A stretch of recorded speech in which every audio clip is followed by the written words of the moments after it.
The edge of the common forest was near. Ren could see in the distance, about 5 kilometers away, the first houses of the outskirts, small lights flickering in the darkness like fallen stars. Soon he would have to face the consequences of his actions. He paused for a moment, adjusting the backpack where he kept his obtained treasures. How would he explain all this? The scratches, the mud, the golden fungus, the plates, the core. Perhaps he could slip in through his window.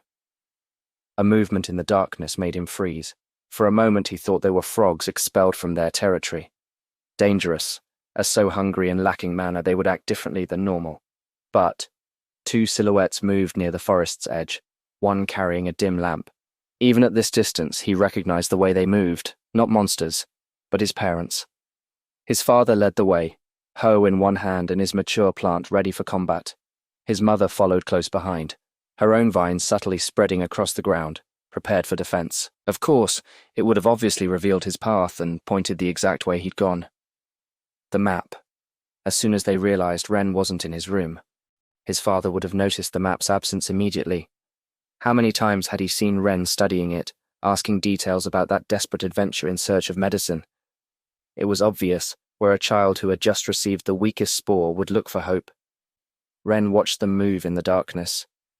Despite their basic beasts, they moved with the coordination that only years of working together could give. He had seen them like this before, in the kitchen, working in perfect synchronization. But now his new knowledge let him see more of it. How his father's plant extended in specific ways to detect movement, how his mother's vines created precise defensive patterns with the surrounding roots. Even with only mature iron-rank beasts, they had developed effective techniques. The mushrooms in his hair glowed more intensely.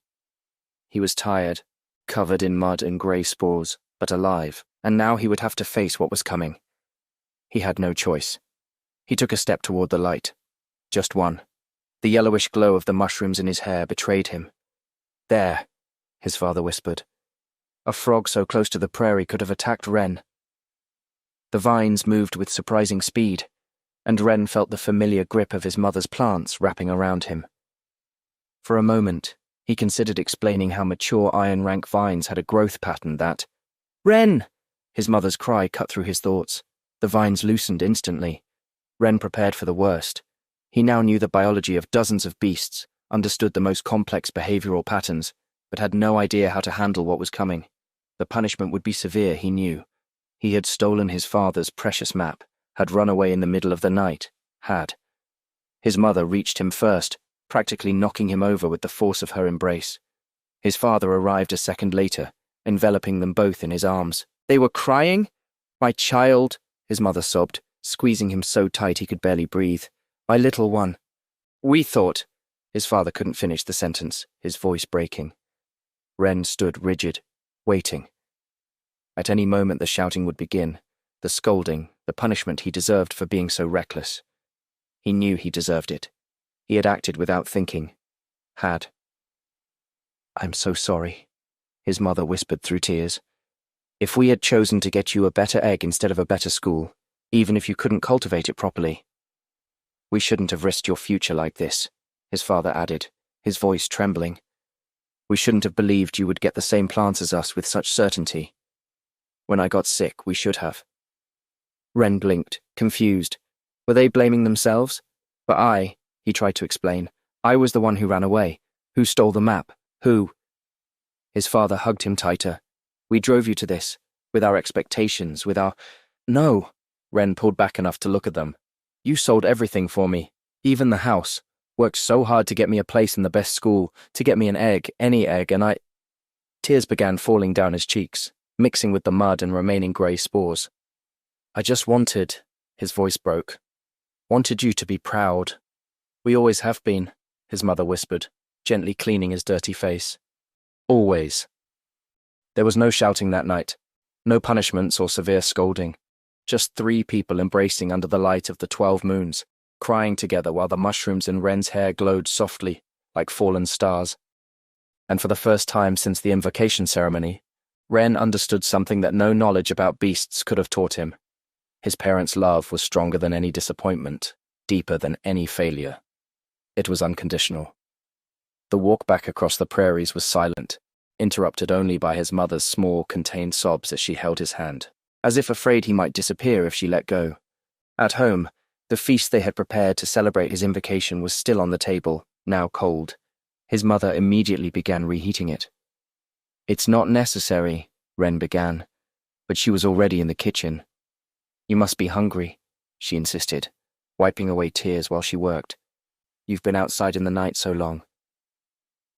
To his own surprise, when the aroma of reheated stew filled the room, his stomach growled fiercely. He ate as if he hadn't tasted food in days, each bite awakening a deeper hunger. His body seemed to cry out for energy, as if the transformation had awakened a voracious appetite. "I'm so sorry, son." His father broke the silence, his voice breaking. "If we weren't so poor, if we had worked harder, if we could have gotten you a better egg." "We shouldn't have pressured you so much with our own worry," his mother added, serving another plate of stew that Ren immediately attacked. "You must have felt so. If something had happened to you," his father interrupted, "we couldn't. The sorrow would have." "Don't pressure him with emotional blackmail," his mother scolded his father. "Can't you see he's suffered enough, being alone in the forest so long, hiding from frogs in the mud?" She approached Ren, stroking his dirty hair tenderly. "Would you like a hot bath, darling?" "Forgive me." His father covered his face with his hands. "I'm useless. I couldn't even get you a decent beast, but I promise, I'll go to the forest myself. I'll find a miracle medicine, something to replace that spore or to give you a second beast like in the legends. Anything for you, son. Don't misunderstand me.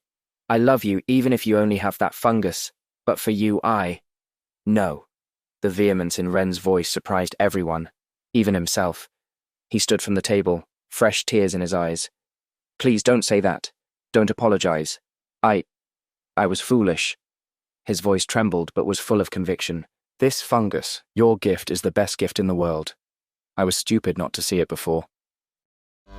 Wait, that's not the end. You've just had a free taste. Now get the full story on the Pocket FM app, link in description. Check out our next video and playlist, and don't forget to like, share, and subscribe.